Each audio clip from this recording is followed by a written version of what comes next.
Starting in 1925 with the P-1, Curtiss built a long series of fighters carrying the name Hawk. One of 8 different P-6 models produced, the P6E remains the best known. Originally designated the Y-1P22, the U.S. Army Air Corps redesignated this aircraft the P6E because of its similarity to other P-6s. Curtiss delivered 46 P6E Hawks, the last biplane fighter built in quantity for the Air Corps. Never used in combat, the P6E is recognized as one of the most beautiful aircraft of the 1930s.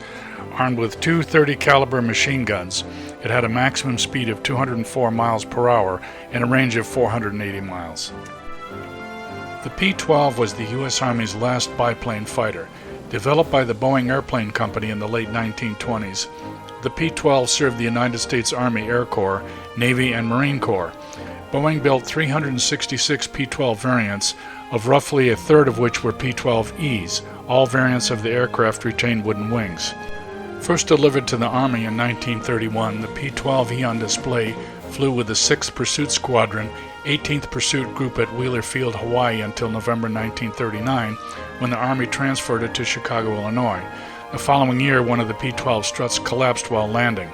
Rather than repair the plane, the Army donated the aircraft to the Coffey School of Aeronautics in Chicago.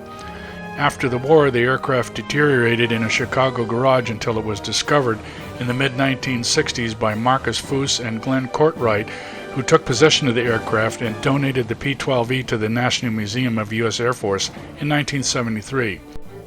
The museum then embarked on a 10-year restoration project to bring the P-12E back to its original 1931 flying condition. It carried 2 .30 caliber or 130 caliber and 150 caliber machine gun with 244 pounds of bombs carried externally. Maximum speed was 189 miles per hour with a range of 570 miles. In 1931, the Kellett brothers, Wallace and Rod, manufactured 12 K2 autogyros based on existing designs. Like helicopters, autogyros used a rotary wing to produce a lift. However, unlike helicopters, the engine did not power the autogyro's rotor. Instead, however, aerodynamic forces make the autogyro rotor spin while the engine propelled the aircraft. Equipped with a 165 horsepower Continental A70 engine, the K2 could carry a useful load of 609 pounds at a top speed of 100 miles per hour. In 1932, Kellett produced an improved model, the K3. Powered by a 210 horsepower Kinner C5 engine, it had a top speed of 110 miles per hour. To observe enemy forces and control artillery fire, the U.S. Army needed an aircraft capable of flying very slowly, and the autogyro seemed to be a perfect solution. Therefore, the U.S. Army Corps tested both versions of the Kellett at Wright Field, but these aircraft lacked the performance necessary for military applications. The aircraft on display, a modified K2, was the first autogyro tested by the Army Air Corps at Wright Field in 1931. As aircraft engines gained in power and size, the difficulty and danger involved in starting an engine by swinging the prop increased dramatically. The idea of developing a mechanical means of starting an aircraft engine, the aircraft starter truck, was first conceived by Captain B.C. Huck, a test pilot for the Aircraft Manufacturing Company Limited, Airco, of Great Britain. The P26 A became the U.S. Army Air Corps' first all-metal monoplane fighter in regular service.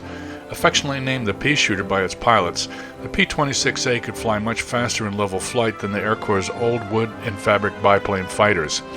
The P26 A also flew in foreign services. In 1934, Boeing sold an export version to the Chinese, who flew it in combat against the Japanese.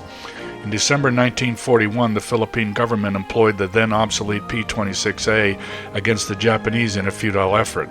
This P26A reproduction is painted to represent the commander's aircraft of the 19th Pursuit Squadron, 18th Pursuit Group stationed at Wheeler Field in Hawaii in 1938.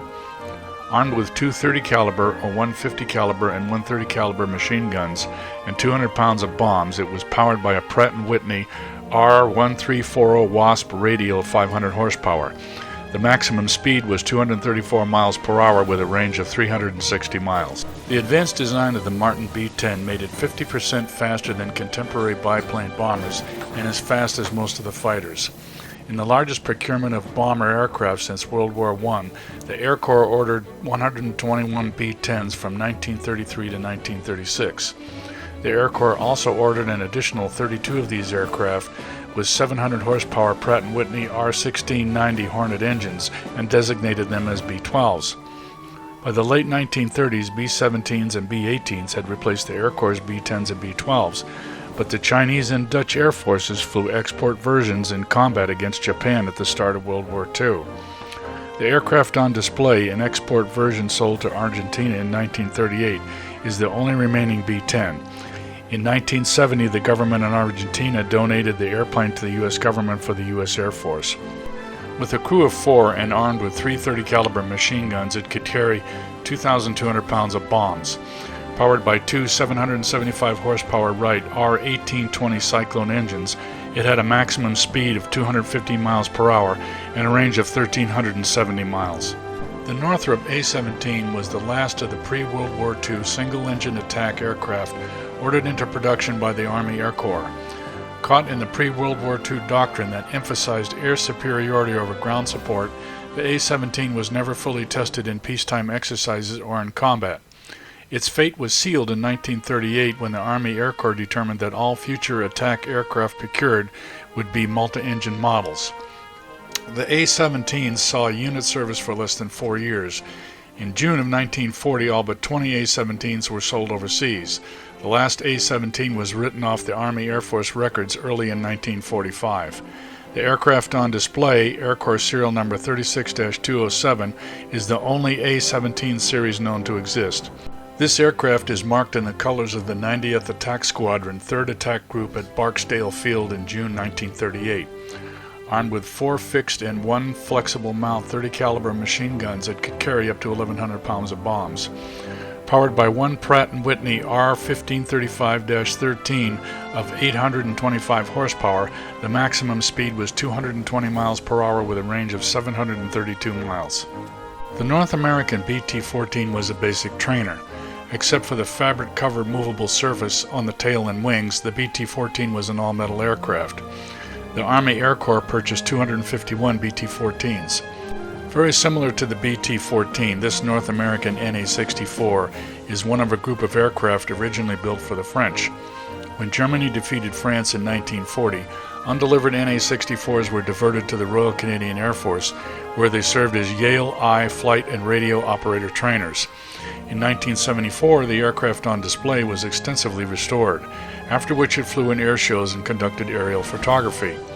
This exhibit demonstrates what could happen to a cadet pilot when taxiing with the wind from behind and applying the brakes too hard. The wind would lift the tail and the nose would hit the ground. As a trainer, it had no armament. Powered by a Wright R985-25 of 450 horsepower, it carried a crew of 2, instructor and pilot, with a maximum speed of 177 miles per hour and a range of 765 miles.